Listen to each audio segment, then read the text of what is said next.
Shalom, everyone, and today we are going to try and cover some of the mystical, spiritual, Kabbalistic secrets of Hanukkah, because a lot of people simply have no idea what is this holiday about. And in order to understand the background, we're talking about more than 2,000 years ago. We have a colonialism in the Middle East. It's called the Hellenistic conquest, started with Alexander the Great. He conquers the Middle East, takes over the Persian Empire, which was very tolerant to all the different cultures in the Middle East. And now, as the Hellenistic culture takes over, it starts more and more to take a shape of a colonialism, which means we are talking about culturally, economically, and militarily taking over and trying to convert the whole region into the culture of the occupant. Now, more and more people from Greece are settling in the Middle East. More and more cities are being established as a Greek polis with the whole culture and political rights the Greeks had, while the locals, the natives, did not have. And especially, and what happened is that most cultures, most nations around the Middle East somehow became Hellenized in very big gaps and steps. And here we come to the place where this is being applied also to what is the region of the land of Israel. However, in the land of Israel, we don't have idol worshippers like the other regions. We have Jews. Why? Because the area was called at that time Judea, okay? Because among the 12 tribes of Israel, the most dominant that took over the area was Judah, okay? And the people were called Jews or Judea in Greek and later on in Latin. Okay, and there is the inevitable is coming, the clash between the two civilizations, the two cultures, the Jewish and the Hellenistic. Now, why is this so important? Are we into politics? No, Judaism does not celebrate politics because this is something, politics, there's always politics. Making a holiday out of a political dispute, this is not Judaism. So what it is, the point is that the clash between the two civilizations symbolize the clash we have within each one of us day to day. And this is why this is so important. And let us see, what are we talking about? We are talking about two different powers, two different ways of thinking. And as we said, they are basically inside each one of us. We have the Hellenism that is kind of Esau in the Jewish tradition, and Judaism is the Jacob. And we already learned in the previous parashot, which always coincide with Hanukkah, there is a big fight between Esau and Jacob within every human being. Now, Hellenism was basically an Esauic tradition. Why?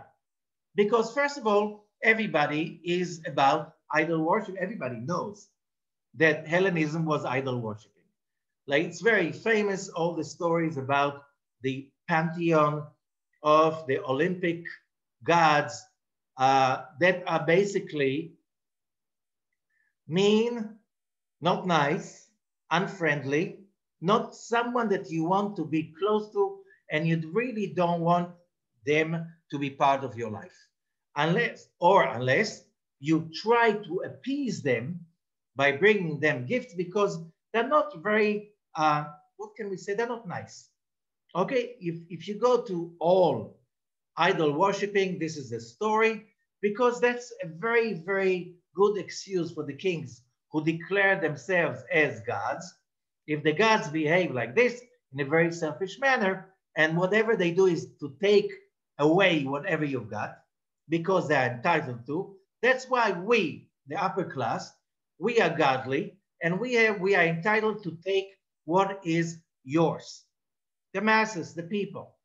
Okay, so idol worshiping is a very strong system of brain maneuvering into obedience and acceptance of your destiny, which means if you know any Greek tragedy, the Greek tragedies was exactly what today we have in the newspapers: accept and obey your destiny. Don't even try to fight it, because the forces in your life are much stronger than you can fight against them. And we're talking about government, we're talking about police, we're talking about all of these huge forces of modern society. You are just a serf, and don't even try to fight your destiny. Sometimes you have those movies showing about the small citizen. It's not citizenship anymore. You're just a serf that trying to fight his destiny, usually without success, unless some of them are really the chosen ones. But there's only one who's chosen, not you. Okay, this is what the whole structure around us. We are still inside that huge, huge battle that lasts already for millennia. Okay, now another thing about Hellenism was materialism. And it was all about, shop, buy, pay taxes, and whatever you're going to find as refuge, it's in this little tiny joy in chocolate, or maybe buying a dress or a car or anything that you can afford. It's all about, joy is all about materialistic stuff. While in Judaism, where there's one God, when there is nothing but God, which means even the bad guys are part of God's plan in which we are supposed to overcome negativity and darkness, because we humans, all of us, are godly, and therefore we are entitled to live a life with dignity, to live a life of creativity, and no one has the authority to take that away from us, except as long as we are obeying the biblical laws and ethics. Okay? Now, when we talk about materialism, in Judaism, it's all about spiritual consciousness, which means the more you're aware, the more you expand and extend and develop your spiritual consciousness, the better person you are, and your satisfaction will be higher. On the other hand, Judaism always taught that the more physical stuff you have, the less fulfilled you will feel, as long as you allow that to control your life. Okay? When we're talking about number 3 in Hellenism was rationalism. That was philosophy, which is a man-made system of thinking in order to explain reality. Okay? The problem is that doesn't work in everyday life, maybe sometimes. In Judaism, it was mind over matter. Whatever is logical, whatever your logic can understand, has nothing to do with the real rules of reality that are being found in the Torah. And we study Torah, we study the Zohar, we study all of these writings in order to ascend to a place in which we have a greater understanding, a greater system that the brain, the physical brain, has the ability to understand and connect to only if you work against your physical state of mind, and physical understanding. Then we have number 4, Hellenism was about the body and its pleasures. The body was in the middle. So it was about the physical beauty, it was about the physical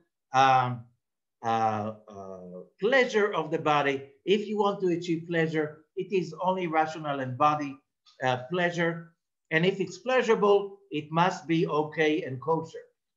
In Judaism, it was not. It was exactly the opposite. It was about modesty, about controlling the body's state of mind, controlling the body whims, controlling the desire of the body to take over everything that is about the mind and the heart, and extend to higher perspectives of spiritual consciousness. It was also, when we're talking about the heroes of the Hellenistic society or culture, were egotistic. It was about pure individualism and ambition and power, physical ambition and physical power, when all the means are right, which means killing, destroying other people, other nations, whoever. So the society was into power and no rules of ethics as we know it nowadays. In Judaism, it was altruism as a way to connect to the Creator. We are talking about big, big forces that basically we all know them because we all have the Esau inside us and the Jacob inside us, and we see that fight. And when we talk about materialistic growth, that was about expansion, bigger building, bigger money, bigger projects, whatever. We can see it still in our day and age. And Judaism did not really care so much for that stuff. The growth was by spiritual wisdom, spiritual transformation, and achieving greatness that is everlasting because it has nothing to do with stones or wealth. And the one who really expressed it well was Tacitus. He was Roman, but he was Hellenistic also. That Tacitus did not like Jews. And he said that they, the Jews, regard as profane everything that we hold sacred, and vice versa. Which in few words, it just said it all. It's two different forces. Now we know that we all have this Hellenistic guy inside us that wants the pleasure of the body, that wants the rationalism, that wants to have that victory of body over body, which Rabbi actually is saying, whoever thinks that the Messianic age will be physical bodies taking over physical bodies has no idea what God is about and what reality and truth is about. And you're just trying to use the false tools of Western Hellenistic materialistic rationalism in order to explain the Messianic age. And Messianic age is exactly about putting all of these ideas behind us and having that place of true world being established over the false physical rationale of the body and the physical mind. So that was the basic fight. Now, the Greeks, the Hellenistic empire, that was a Hellenistic empire, that their capital was in today's Damascus, and they simply decided to get everybody united under their culture. Now, the rest of the area, everybody was okay with that because there was not much difference between the idol worshiping of before and after, and the Greek Hellenistic idol worshiping and culture was much more advanced and much more fancy. And that means it was a very appealing And everybody liked it, except from the crazy Jews who didn't like it. And they had the guts to say, we don't like it. So after a few centuries of tolerance, in the time of the king Antiochus, he declared that Judaism, he outlawed the study of the Torah, the observance of Shabbat, Brit Milah, circumcision, all of these rituals of the Torah, and especially the study of the Torah. So what happened in the beginning? They established that in the big cities, and the people of real good faith ran away to the countryside. But then the Greeks came to the countryside to try and impose their culture over the Jews. And we know something that is very important. In the month, Hanukkah always comes in the month of Sagittarius, Keshet. And Sagittarius, in one hand, is a time of a lot of great spiritual and physical wealth and abundance. The problem is that when you are feeling blessed, you become kind of, what's the word? You're dormant. You don't like, satiated people, that their bellies are full and their homes are warm and nice. They don't like to go into wars. Till they declare war, they have a very high tolerance to abuse and to any kind of attacks. Why? They're playing golf. Why do I have to go and fight the bad guys? I'm in the middle of a golf game. Okay, it's like I'm in the middle of a dinner I'm eating sushi right now. Now you want me to leave all of that and go and fight the bad guys? No, they're not bad guys. We have to take care of them. We'll give them some money and be okay. It doesn't work this way. Complacency is terrible, because the moment you're not willing to fight for your freedom, someone will come sooner or later and try to take it away from you. And that is the rule, and that's exactly what happened on those days more than 2,000 years ago. So what happened? The next thing that we know, that what is being called Kiddush Hashem. The expression is Kiddush Hashem, which is wrongly translated into martyrdom, because the Maccabees, they were from the high priest family in Jerusalem. They ran away like all the people that really wanted to adhere to spirituality or whatever, and Jerusalem was not a place for that anymore. So they left and they went to the village, to the countryside. And they came to the countryside, and now the Hellenistic came to their village and said, no, you're going to do whatever I tell you over here. No Shabbat anymore, no Torah, and you're going to sacrifice for our gods. And now became Kiddush Hashem. What does it mean, Kiddush Hashem?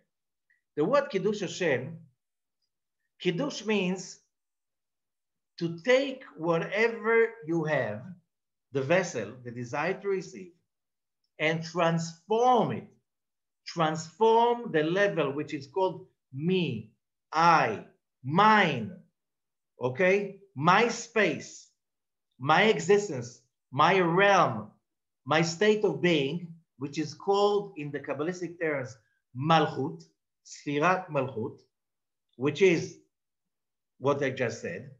If we have it as a place of me, and give it to me, then it is called darkness, because that means separation from the light of the Creator. In order for us to reconnect to the light of the Creator, we need daily, hourly, every minute, to find a way to identify the need, the desire, what is called Malchut, the I, the me, and transform it into a desire to receive light. Not sugar, not money, not safety, not a roof over my head. No, to receive spiritual light from the realm beyond whatever is logic. Okay? Why do I want to receive that light? Because I want to share it. I want to manifest my calling to be a creature of light, overcoming all what's bringing me down, which means the needs of the body. Taking the body and turning the body into a shrine for the soul, you need Kiddush Hashem. Kiddush means in Hebrew is to take Hashem, which means the vessel. The name is the vessel, the desire, the me, and turn it into a vessel not for excitement, respect, all of these worldly desires, but turn it into a vessel for the light of the Creator and the light of the Creator alone, nothing else. Okay? When we do that,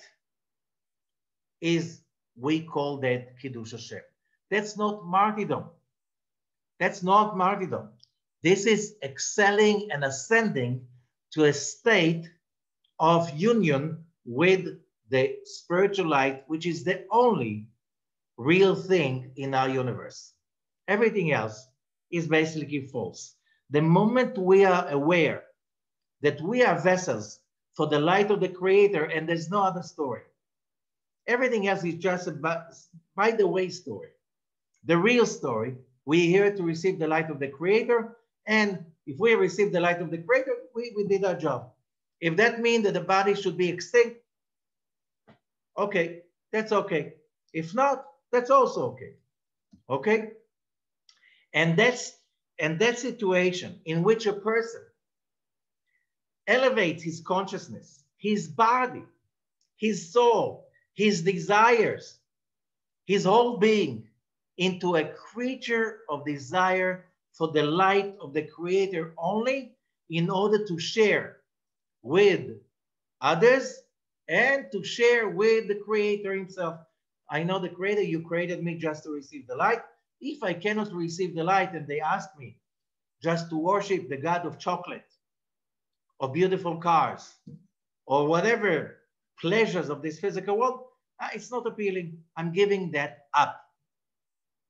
Ascending to such a place, this is called in Hebrew, nes, translated into English as a miracle. But the word nes means much more than that. The word nes comes from lanus v'liknoses, to flee up and above. Or, in other words, out of the box. Now, what is the box? So when we understand that we are prisoners in the consciousness of materialistic understanding and rationalism of our culture, day of an age, and this is not it's not the beginning. It was like this always around us and within us.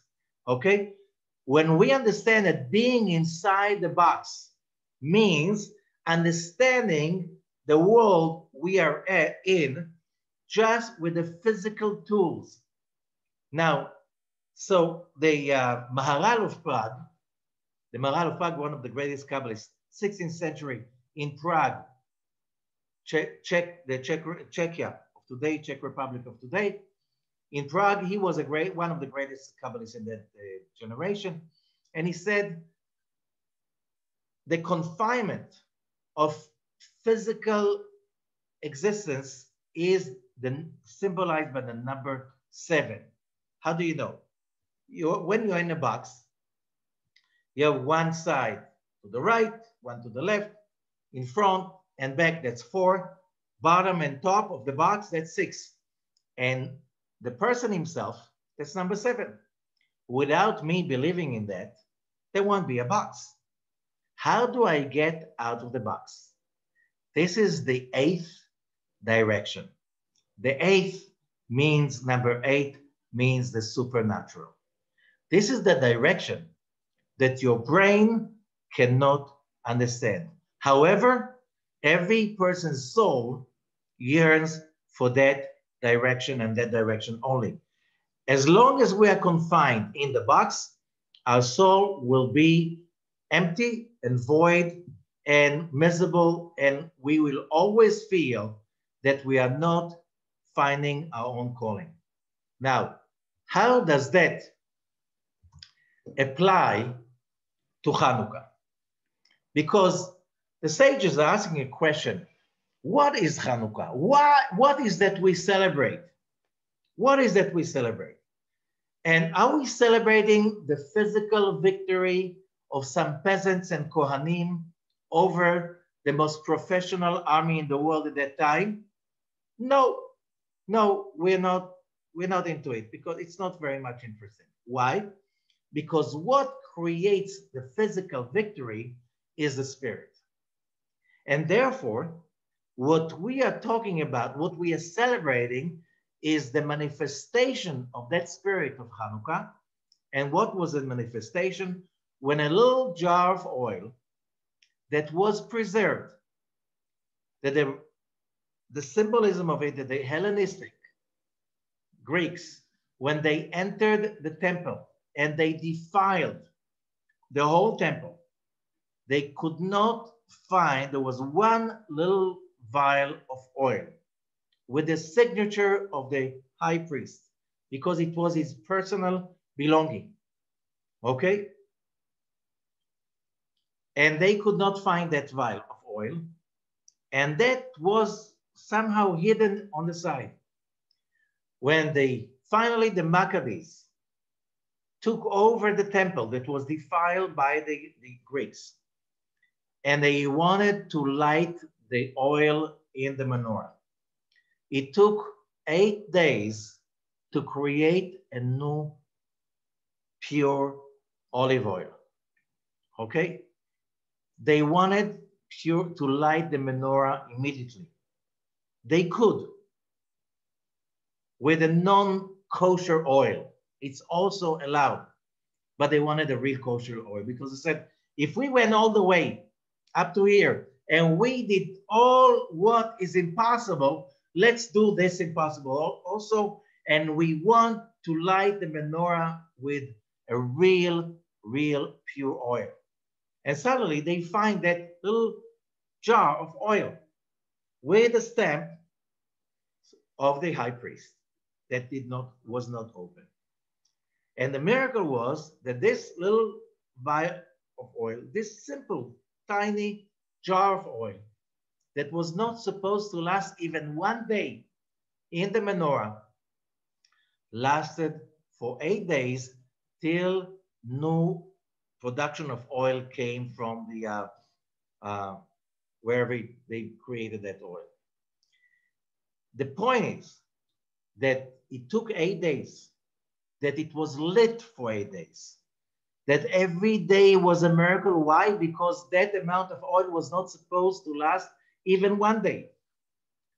The point is that the spirit of a human being, when it reaches the heavens, it's capable of everything, and that is more realistic than anything else.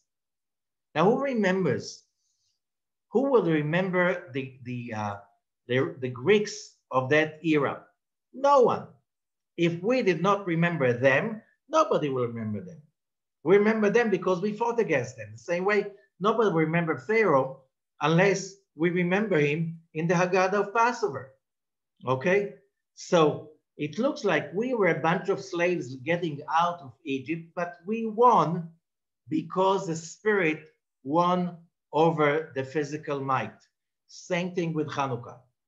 And therefore, when we are talking about those special days of Hanukkah, we're not talking about just a Memorial Day.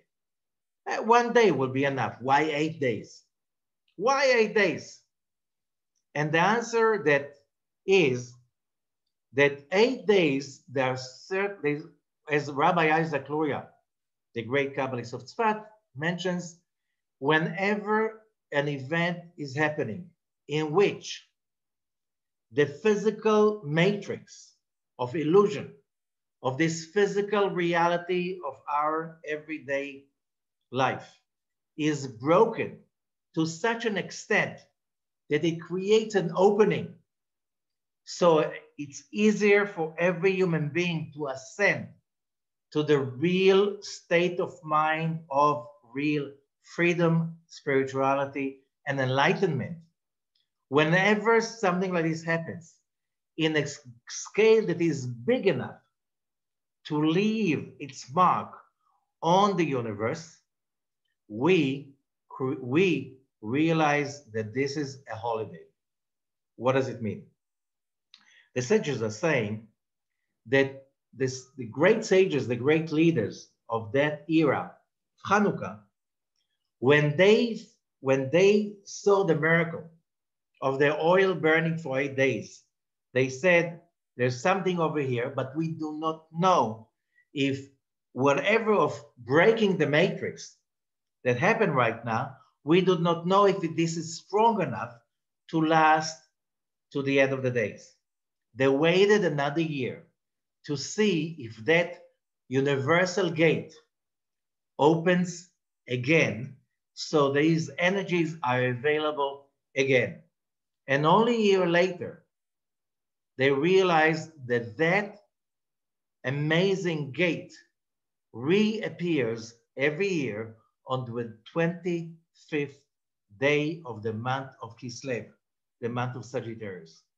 From that day on, only a year after the original Hanukkah, they declare it as a holiday, and they found out what is the way we can draw down the same forces so we can nowadays use those powers and harness them in order to improve our own work.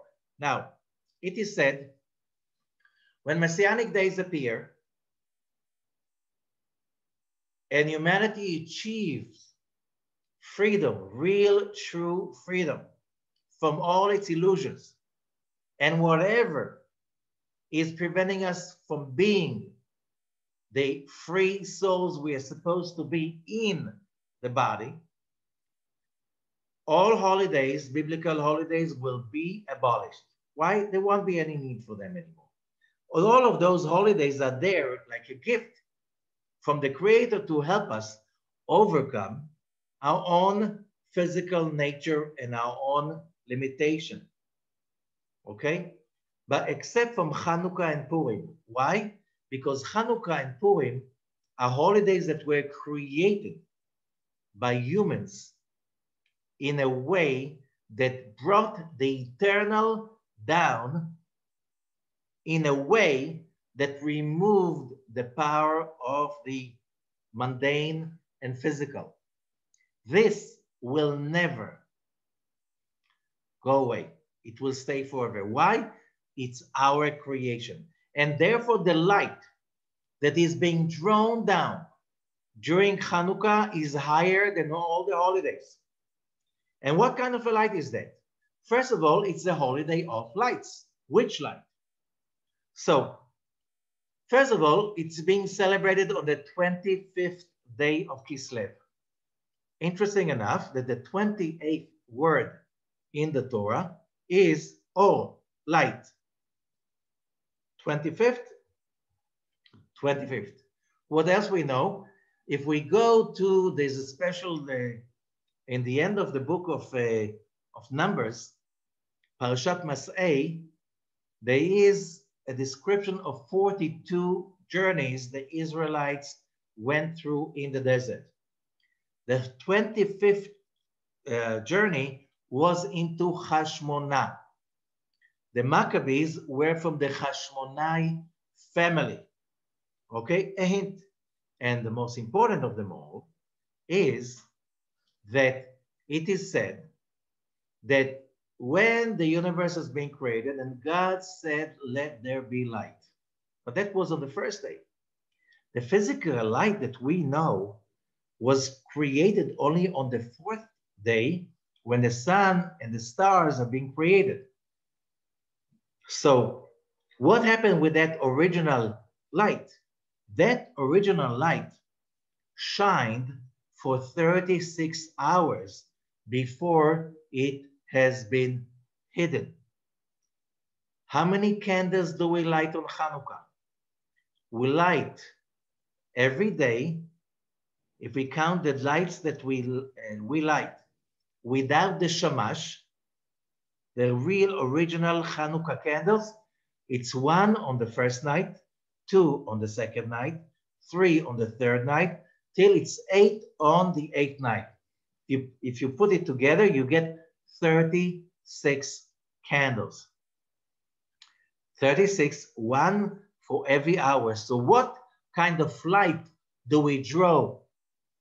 On Hanukkah, we are drawing the original hidden light, the spiritual light that was created in the beginning. The light that when we draw that light, we can create the power of miracles. What does it mean, miracles? Connecting to an invisible light, to an invisible power, that this power is really the only power that everybody wants, that everybody is after, that is sustaining this world from within and from outside. The only power that we cannot see with the eyes, we cannot understand with our physical logic, but this is the only thing we really want. When we have that power, we are really satiated and happy. And then we experience love and serenity and peace and acceptance and tolerance, whatever. And when we don't have that light, nothing will ever satiate us. This is what Hanukkah is about. And therefore, the main power of Hanukkah is drawing that light from above to below. And we see the whole tradition of Hanukkah is about it. But one thing that the Kabbalists are saying, this light is so powerful and so strong that it cannot be present in our physical reality more than half an hour.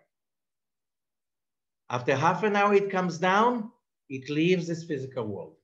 The whole thing is half an hour connection. Oh, there are some like waves, ripples for the whole 8 days, 24 hours for 8 days, but the power itself is present for just half an hour. Half an hour. And this half an hour is the strongest in the beginning of the day. And according to the Hebrew calendar, the day starts on sunset. So this is the time, if you can, this is the time to light the Hanukkiyah. If not, as early as possible, you can light it the whole night, but the earlier is the better. Now, let's see how we do it. How do we light the Hanukkiyah? Now, the original law to light Hanukkiyah is, which was changed later on, but in the Talmud, it is to light the Hanukkiyah where? At the gate of the house, opposite to the mezuzah. Okay? However, after the persecution of the Romans and later on the Christian Empire of Rome and then whatever, that it was almost impossible to light Hanukkiyah outside the door, and people moved the Hanukkiyah inside the door or on the window, if that permitted. Okay? But the original law was having it at the door, outside the door. Okay? Now, let's see how. But first of all, the Hanukkiyah, you can light the Hanukkiyah with, regular candles made of paraffin. Okay? Synthetic candles, but the best is to prepare it with olive oil and wicks. Okay? Why olive oil and wicks? Because when you study Kabbalah, you understand that the olive oil, any kind of oil, but olive oil especially, is related to the light of wisdom, which is the light. When we draw light, the light, it's called the light of wisdom. Not wisdom, logic wisdom. We're talking about wisdom, the meaning of all-inclusive power. That's called chokhmah. That's the olive oil. That's why it had to be olive oil. Again, if you don't have olive oil and you just have a candle, that's also okay. Hanukkah is very friendly user holiday. Let's say you're on a journey, you forgot, your plane is being delayed, you get stuck. If you find one candle, that's also okay. Okay? But if you can, you get yourself olive oil and wicks, and the wicks are the light of Chasadim. Why? Because how much light of wisdom is there? Endless. How much light would you see? The light that we see is dependent on the size of the wick.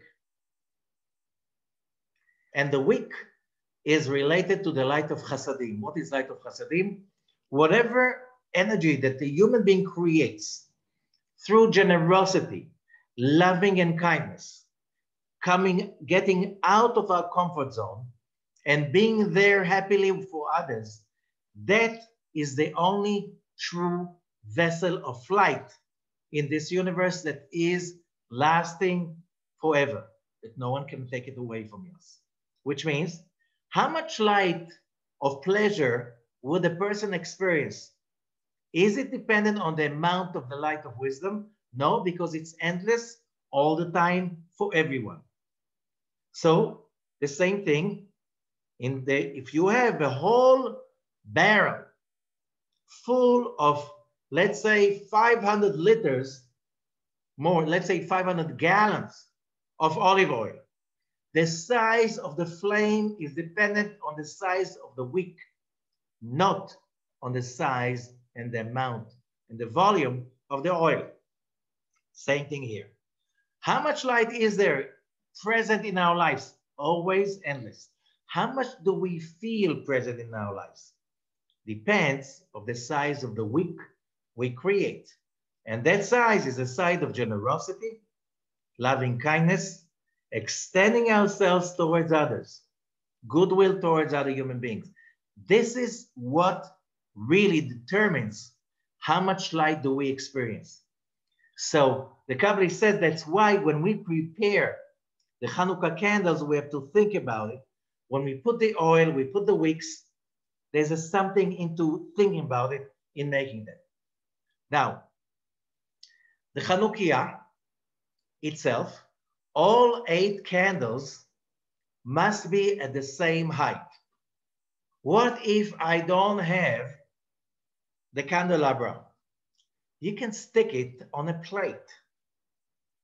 Whatever, as long as they're on the same level, you don't need to buy a Hanukkiyah. Okay, you don't need to buy a special device. You can stick it on a plate. Okay, the 9th candle, which is the shamash, is there. Shamash means to serve, the server. Either you light with it. If it's an oil candle, you cannot light with an oil candle because it will spill. So you use a regular candle. But the shamash, at last you light the shamash. Why? Because you cannot do anything physical to the light of the Hanukkah candles. Why? You cannot use them. They don't belong to this physical reality. So what if suddenly there's a power failure and they're only the candles of Hanukkah? You're not supposed to see them and to use them, only to see them for meditation, but not to go around. So you need to have another candle that is the shamash, that is standing beside it, above it, below it, it doesn't matter. Okay, now let's come again to where do we place the Hanukkiyah. So the original halacha, the original law, is to place it by the door opposite to the mezuzah, which means if you're facing, like in the picture, you're facing the door, that's in the old city in Jerusalem, Okay, that's how everybody lights Hanukkah over there, and in most other places in Jerusalem, whenever you don't live in a big house, too much big house or something like this. So the mezuzah is on the right, on the bottom of the top third of the right side, the right post. Okay, the Hanukkiyah will be exactly the opposite. The Hanukkiyah will be at the bottom left. At the bottom left. Why? Why does it have to be low? And there's a big secret about it. How low? 10 handbreadths. Handbreadth is 1 fist high. You can have it between 8 to 10 handbreadths from the floor. From the floor. Why is it so important? An answer like this. It says in Genesis 4:7, the sin is crouching at your door. Which means, there are many, many ways you can explain it. It means that the moment you come out of the door of your mother's womb, the sin is already there. You're already taken over by that state of mind of selfishness and negativity and stuff like this. Okay. However, it's also that at the door of every home, we have two sides, says the Zohar in Parashat Vayetchanan. On the right side, you have the good angel. On the left side, you have a bad angel. So you put the mezuzah on the right side, the mezuzah, the parchment, okay, with the Shema Yisrael on that parchment. You put it on the top third, on the right, to strengthen the good side. So when you go in or when you go out, you connect with the good power on the right, and that will give you the ability to overcome any negativity. And that is a very important thing. However, there is the dark side, always, wherever there's light, there's dark, otherwise there won't be any free will. And that sits where? Also at the door, on the left. On the left. Where on the left? At the bottom. And there comes another verse that the Kabbalists bring from Isaiah 11:8. It says, the infant will play near the cobra's den. The cobra is a snake, is one of the most scary snakes humanity knows, right? Just saying cobra awakens fear among people. It says in the time of the Mashiach, the infant will play near the cobra's den. It doesn't say den in Hebrew, it says hole, the hole. Where is the hole of the dark side? Because when we're talking about the snake, we're talking about the dark side of our nature. The dark side, the symbolism of the sin of Adam. Where does it lie? At the door, okay? On that place of Sefirat Hod. And that you find that frequency between 8 handbreadths to 10. That is the best place to put the Hanukkiyah. What if there's a snowstorm outside? So you see, there are devices. You see, it's in that you can put the Hanukkiyah inside the glass box, so the candle can still burn, although there's a storm, snowstorm or rainstorm outside. Okay? However, if you cannot, then you put the Hanukkiyah on the window facing the street, unless your window is taller than 20 cubits, which is 10 meters. If it's higher than that, then you put it at the door. Again, you could put it outside the door or inside the door. Okay, depends on situation. If you can put it outside is the best, but if you cannot, you can put it inside, okay, the door, again, opposite to the mezuzah. The best is outside, okay? So why do we do it next to the hole of the snake? Because when we light the candles of Hanukkah, we bring in the endless light, the endless pure light of the creation down to this world, where do we want to pull that light in? Into the whole of the cobra's den. Because we want to bring that light in order to destroy the snake-like state of mind and consciousness and reality in our world. This is the purpose of the lighting of the lights of Hanukkah. Therefore, if you notice, when we light the Hanukkah candles, we are doing it standing always. So in a way that when we are standing and holding the candle to light the Hanukkiyah, the candle, if you see how low it is, the candle will be always above the Hanukkiyah. So we make that action of bringing down the candle after making the blessing, bringing down the candle and lighting the lights. Okay? Now, how do we light it? We have 8 candles, right? We said the 9th candle, it doesn't matter where you place it. But the 8 candles, you add them from the door. The first one is the one next to the door. Then the second one is the one second to the door, and so on till you light the last one, the 8th one, the farthest away from the door. Okay? That's how you add the candles every day. How do you light them? You light the candle that you added that night first.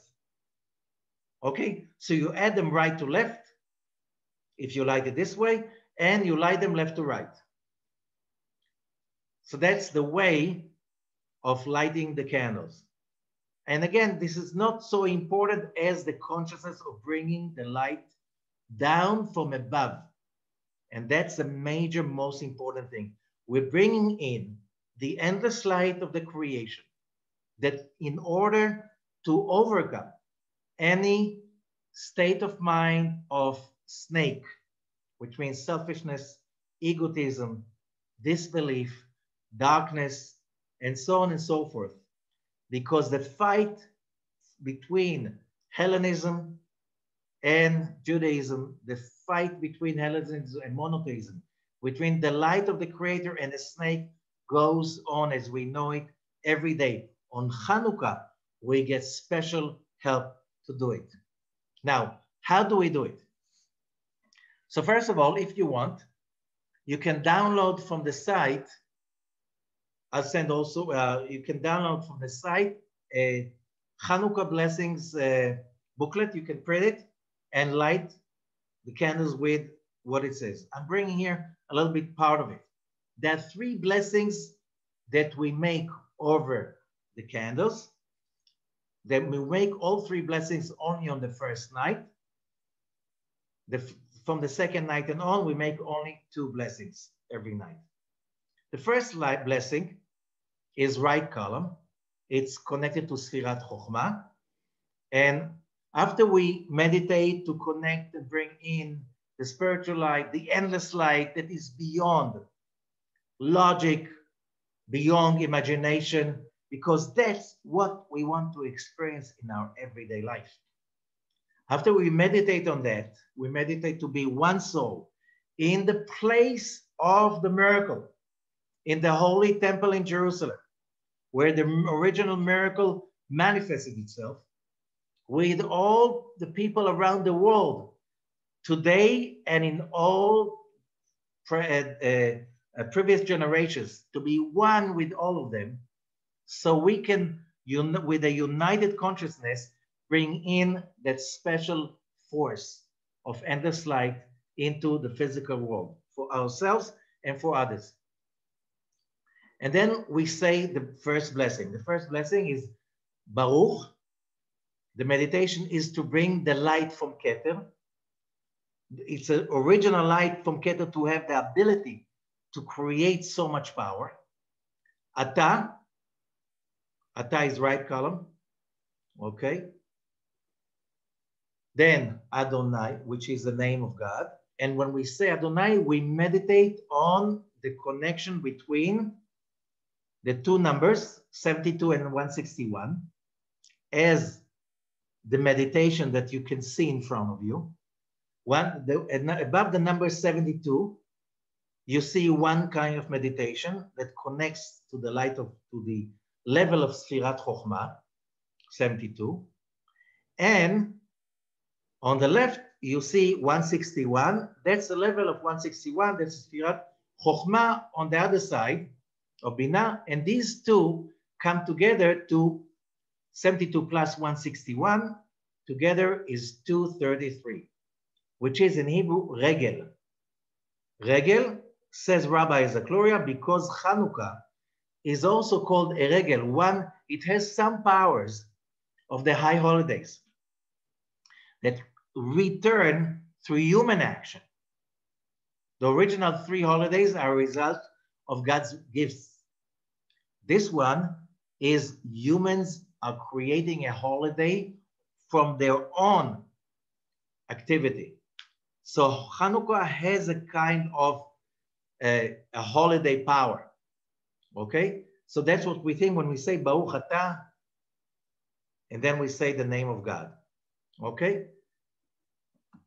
Elokeinu melech haolam, asher kideshanu b'mitzvotav v'tzivanu lehadlik. Now, that sanctified us and gave us the mitzvot in order to lehadlik. The word lehadlik, as you see up there, it means to, in Hebrew, to light, which means to turn on. Lehadlik, you light the light in the room when you come in. You light the candle, lehadlik.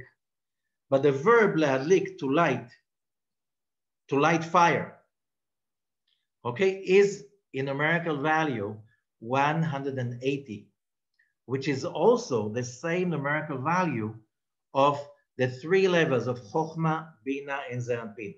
Chokhmah is 72, Bina is 63, Zeir Anpin is 45. Those numbers represent those frequencies of light in the worlds above our reality. Numerical value, all of these 3 together is 180, which means when we light the Hanukkiyah, we bring the spiritual, non-physical light into our physical world, which is Sfirat Malchut, down below, number 52 that you see at the bottom of the page. Meditate to draw the light to Malchut. So by lighting the Hanukkiyah, we're basically bringing in the divine, the illogical, the truth, down to the physical world, because the job we have is to bring in the impossible into the physical world, the divine into every action of the physicality. Hanukkah gives us that power. That's number 8, to create a divine out of everything that is mundane. This is what monotheism is about, because everything is really part of the Creator, always. It's only our sick brain that's separated from the Creator and say, no, that has nothing to do with it. Then comes, we're still in the first blessing, Ner. Ner means a candle. Ner, we know again, every Hebrew letter is a number, okay? So Ner is the number 250. And 250 is also, if we take those meditation that we see in front of us, that you see like 6 names of God in front of us. On the right, you see Youdkevitch. On the left, you see once Aleph K Yudke, once Aleph Elokim, once Aleph Daled Nun Yud. The names on the left in the 2 columns that you see are the more female names of God that represent the creation side. The name on the side, on the right side, represent the creator side. Okay? When we combine those together on all 3 levels, we create what is called the Ner candle meditation. This meditation, one of the most powerful meditations known in Kabbalistic teachings. It's the ability to connect the upper world and the physical world into one.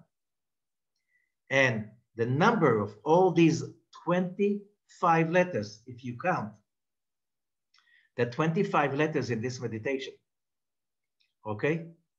25, we still, here it is, 25, 25th of Kislev. And that gives us also the number for the word ner, a candle, okay? And then says Rabbi Azakluria, it's all from Rabbi Azakluria's teachings. Then the ner of Hanukkah, which is a number of all three meditations together, which means the 3 lines. Then you unite the Shekhinah, the divine presence, with the light of her husband, heaven and earth, soul and body, which is basically the calling of a human being. Till we do that, we're missing the point. Whatever we're going to achieve will always be left like, is that all? Here you have the frequency of the calling of every human being, and that's why the tool to bring the light of Hanukkah is only a candle. That's a tool, no more and no less. And then we say the last word of the blessing, Hanukkah. We still in the first blessing. While Hanukkah is also a meditation, because the word Hanukkah is divided into 2 words, Chana, and there's a story about a mother of 7 boys. Her name was Hannah. She was caught with her 7 boys by the emperor of the Greek emperor. And he said to her, if you guys do not bow down to my idols, I will kill the boys in front of the mother, and then I'll kill the mother. And all 8 of them, the mother and 7 boys, gladly went to the kill. But this is a kind of a code.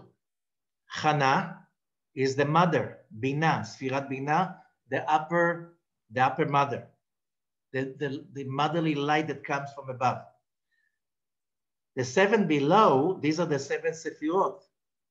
And that brings us the name, the word Hanukkah is Chana and Kavav. Kavav is Youdkevitch. So it's connecting the upper mother and the spiritual sun, which is the light of Zerampin, who knows what it is. Okay, the light of the spiritual world. Now, also, says Rabbi Zakluria, you should also meditate that the initials of Lehadlik Ner Chanukah, to light the candle of Hanukkah, the initials is a holy name that is called Nachal, a river. You see it on the bottom of the page.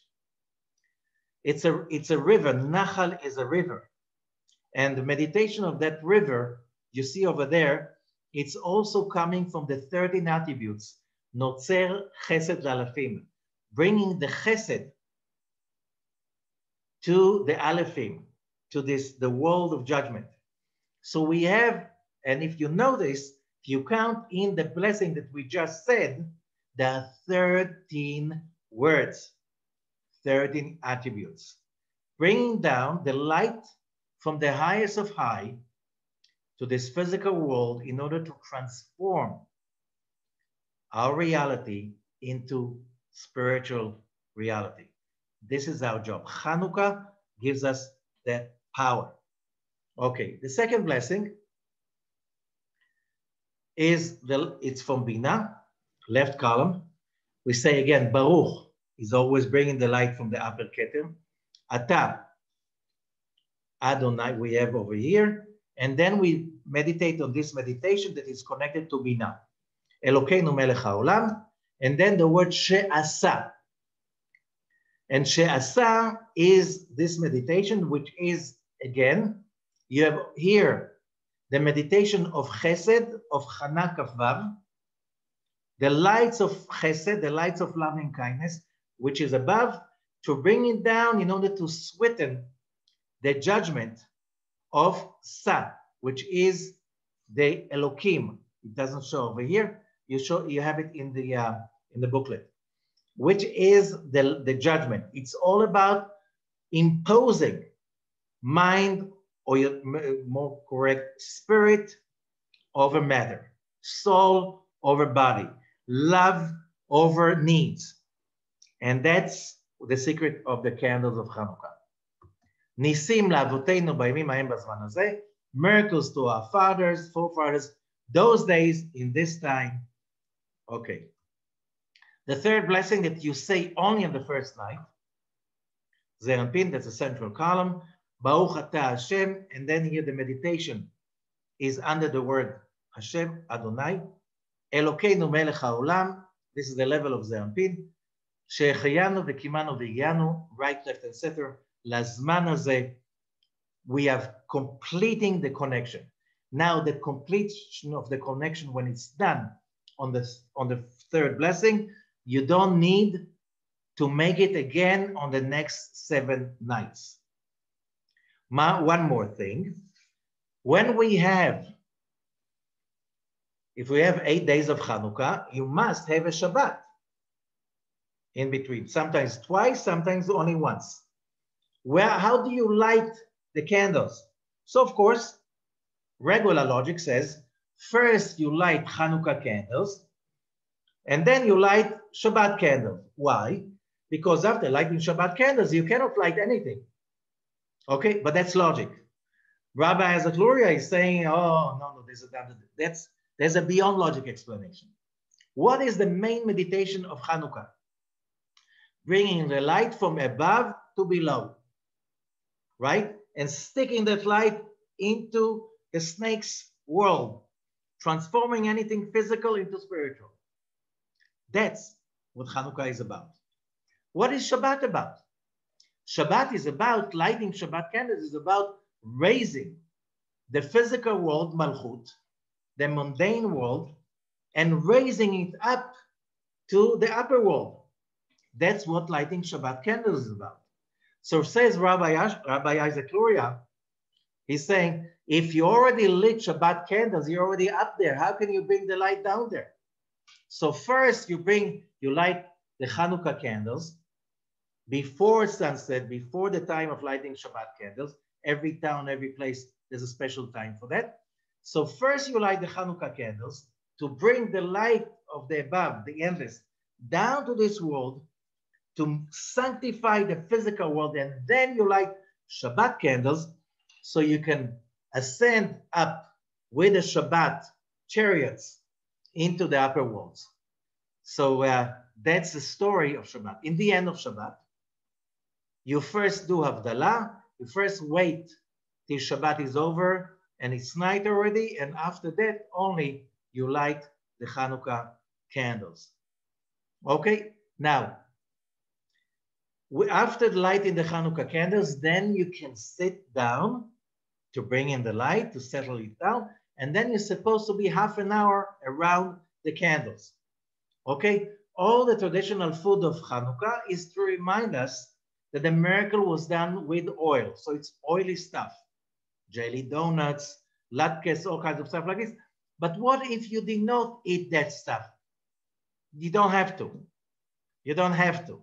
You need to have like a little seudah. You know, you eat some, you can eat a cracker, something that you can say a blessing on it. It's like, and the whole thing is to be half an hour next to the candles, do no work during this time, meditate, sing, concentrate on bringing the light, overcoming negativity, you know, whatever you want, spiritual, and then you can go to your own, on your own if you want to stay longer, but that light can stay only for half an hour. I know it's a lot, and it's only one tip of the big ocean of meditations that you can find among the Kabbalistic writings of the Arizal, the Rashash, other Kabbalists and great Hasidic teachers. That's only a tip of the iceberg. But as long as we understand what Hanukkah is about, this is a little bit. And if you need to repeat it, enjoy it. Thank you so much and have a happy, happy holiday of Hanukkah.